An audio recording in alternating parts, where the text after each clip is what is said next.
I am dangerously optimistic about India of the 21st century, and I feel even more dangerously optimistic today when I look at these awardees. Everything is going for India. You know, we have the advantage of democracy, demography, diversity. If you look at talent, technology, we have it. We need little more tolerance. With all this, we can become an economic power, a technology power, but along with that, we must become an ethical and moral power. Because the first two, yes, they are important, technology and economic power, but Nazi Germany was the first two, but didn't have the third, and they vanished, USSR vanished. India has to be different. And for this, we have a very simple solution. I think all that we have to do is to multiply this fantastic leadership that we have on the dais, the Rajdeep Sardesais of this world, the Bakul Dholakiyas of this world, the Baijan Pandas of this world, the Raman Singhs of the world. And if we do that, then we'll definitely have our rightful place for our dear India, which is right at the top. Thank you. बहुत बहुत धन्यवाद doctor साहब। अब पुरस्कार वितरण समारोह हम आरंभ कर रहे हैं, जिसके लिए सब लोग प्रतीक्षारत हैं।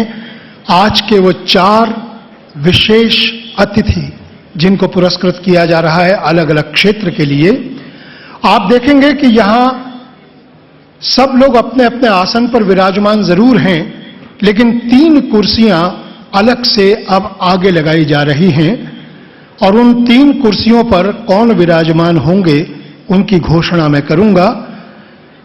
ये 3 कुर्सियां हैं हमारे उन 3 व्यक्तित्वों के लिए जिनमें एक आज हमारे मुख्य अतिथि भारत के प्रधान न्यायाधीश श्री न्यायमूर्ति के.जी. बालाकृष्णन साहब मध्य में बैठेंगे।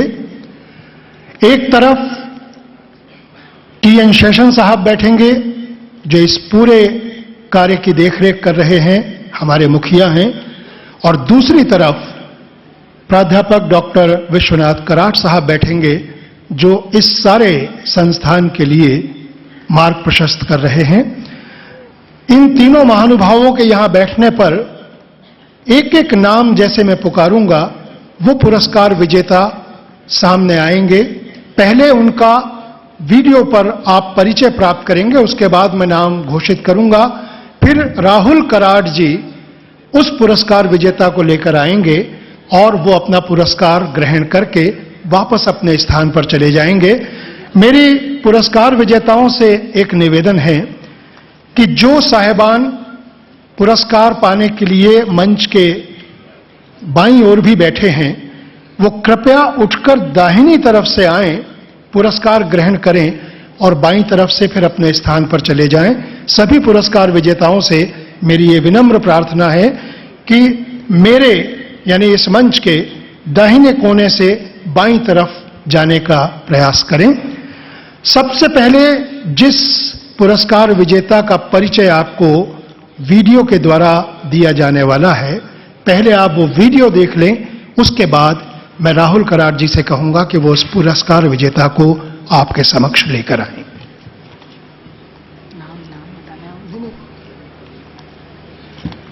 पहला नाम है एक ऐसे व्यक्तित्व का जिसने एक बहुत पिछड़े हुए इलाके को, नए जन्म लिए हुए राज्य को आज भारत के बहुत ही प्रशस्त राज्यों के सामने कंपटीशन के रूप में खड़ा कर दिया है।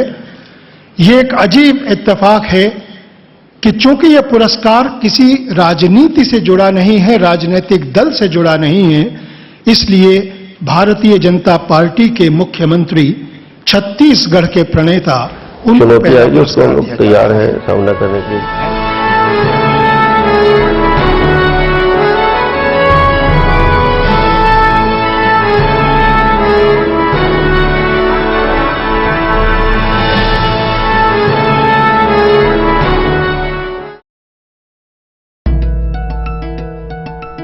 भारतीय संघ राज्य में गठित नवीनतम राज्यों में से एक है छत्तीसगढ़। इसका गठन सन 2000 में हुआ। खनिज संपदा और वन संपदा से भरपूर इस राज्य को नक्सली समस्या से भी संघर्ष करना पड़ता है। इस युवा राज्य का मुख्यमंत्री पद डॉक्टर रमन सिंह संभाल रहे हैं। छत्तीसगढ़ नवनिर्माण की दिशा में राज निर्माण के 7 साल पूरे हुए हैं और हम उस दिशा में आगे बढ़ रहे हैं। सभी दिशा में छत्तीसगढ़ तेजी के साथ विकास की ओर आगे बढ़ रहा है। शिक्षा से डॉक्टर रह चुके डॉक्टर रमन सिंह कई सालों से राजनीति में सक्रिय हैं। सन 1990 में आप पहली बार राज्य के विधानसभा पर चुने गए। सन 1999 में आप संसद सदस्य बने और एनडीए सरकार में वाणिज्य तथा उद्योग मंत्रालयों के राज्य मंत्री नियुक्त किए गए। मैं उस दौर में युवा मोर्चा के कार्यकर्ता की हैसियत से आया और मुझे लगा था कि अस्थायी फेज है, आपातकाल के बाद फिर अपने काम में लग जाऊंगा। मगर उसके बाद धीरे धीरे इस क्षेत्र में लोगों से संपर्क हुआ और जिनके साथ फिर संघर्ष और जिनके साथ काम किया, उनके साथ बढ़ते बढ़ते यहाँ तक मंजिल में पहुंचा। अपने राज्य को खनिज तथा अनाज के लिए केंद्र सरकार से ज्यादा दाम मिले तथा गरीबी की रेखा के नीचे जीने वाले सभी लोगों को वाजबी दाम में अनाज मिले, इसके लिए डॉक्टर रमन सिंह की सरकार ने बहुत काम किया है। 45% गरीब लोग छत्तीसगढ़ में हैं। पलायन होता है, भूख से कई बार परिवार को भूखे पेट सोना पड़ता है और बहुत बड़ा क्षेत्र हमारा वन क्षेत्र है जहां धान की या फसल के उत्पादन कम होते हैं। यहाँ पे कोल है, इसका उपयोग हम कम कर पाते हैं।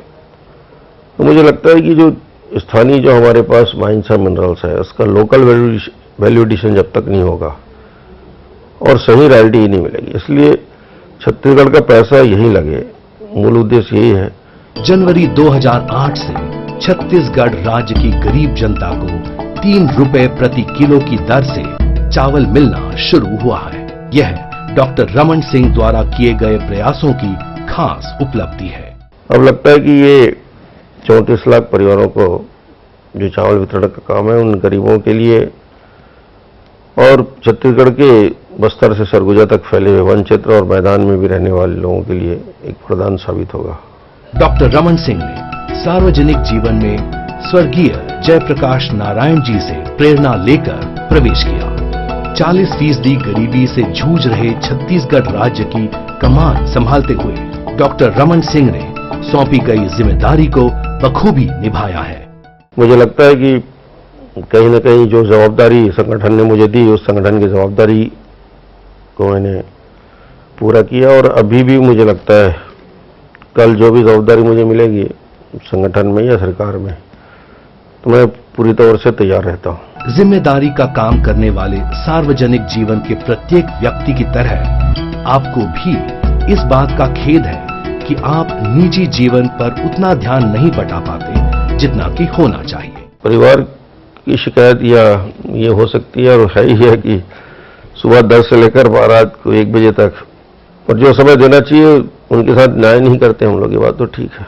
मगर प्रगतिशील और तेजस्वी राज्य निर्माण करने की आपकी महत्वाकांक्षा की तलाश में आप यह बहुत ही छोटा त्याग समझते हैं। मैं रोज के काम से संतुष्ट होता हूँ। 4 साल केंद्र में मंत्री रहा, तो मुझे लगता है कि हर दिन बेहतर शुरुआत हो और उस दिन का काम अच्छे से करें। आगे जो भी चुनौती आएगी उसको हम लोग तैयार हैं सामना करने के लिए। ऐसे गतिशील तथा प्रगतिशील नेता डॉक्टर रमन सिंह को लोकतंत्र प्रणाली को सुदृढ़ बनाने की ओर अपना राजकीय जीवन व्यतीत करने के लिए भारत अस्मिता जन प्रतिनिधि श्रेष्ठ का विशेष जीवन गौरव पुरस्कार प्रदान करते हुए हम कृतज्ञता महसूस करते हैं। भारत अस्मिता जन प्रतिनिधि श्रेष्ठ विशेष पुरस्कार डॉक्टर रमन सिंह।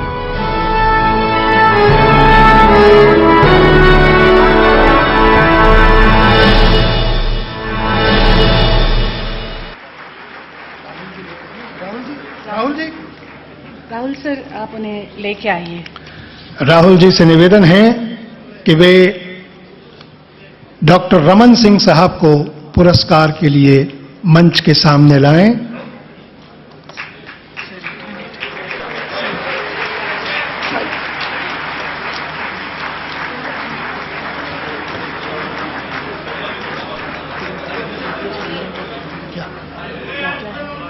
देखते जाओ और बताते जाओ।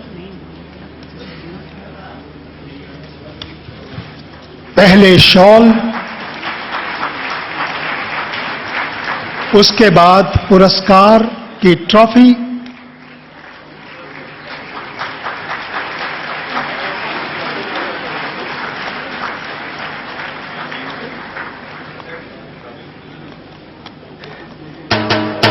इसके बाद प्रशस्ति पत्र,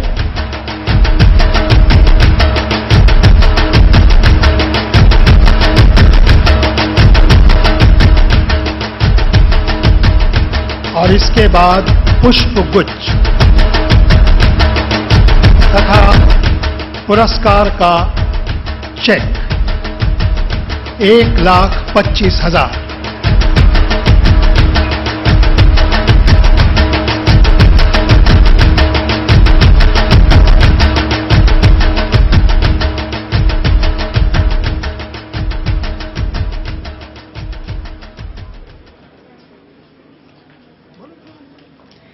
And now we go ahead with the next awardee.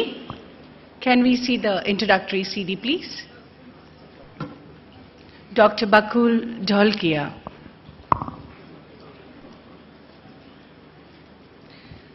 Who is a former director of Indian Institute.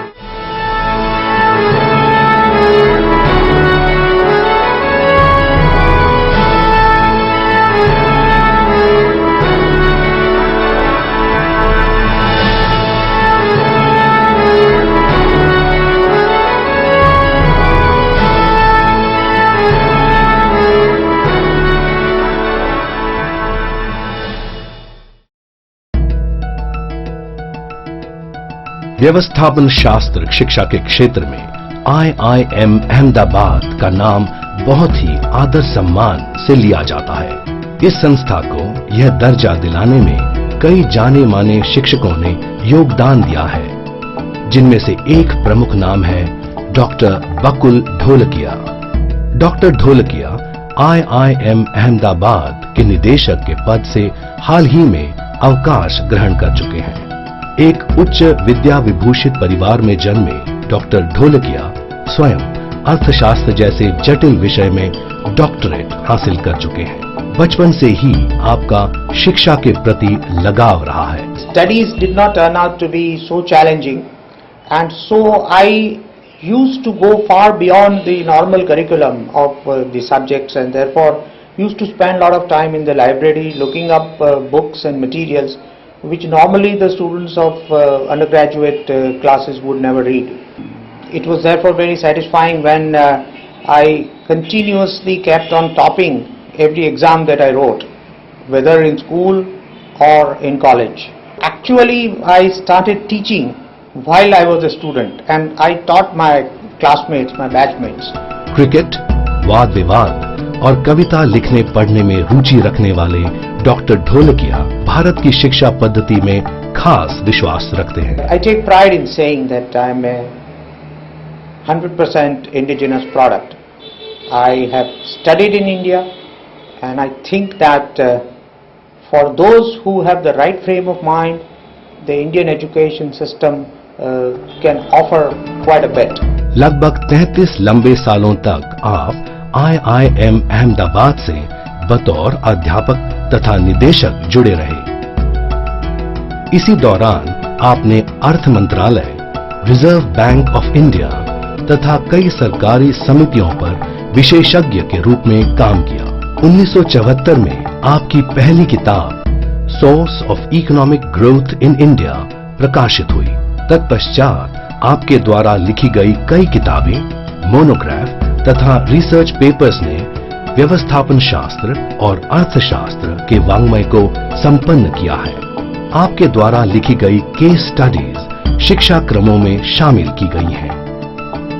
IIM Ahmedabad के संचालक पद पर रहने के दौरान आपको कई आह्वान झेलने पड़े। इनमें से एक प्रमुख था फी कटौती का सरकारी आदेश, जिसका आपने डटकर मुकाबला किया। In my 5 years at the institute, I have spent considerable time and energy in trying to enhance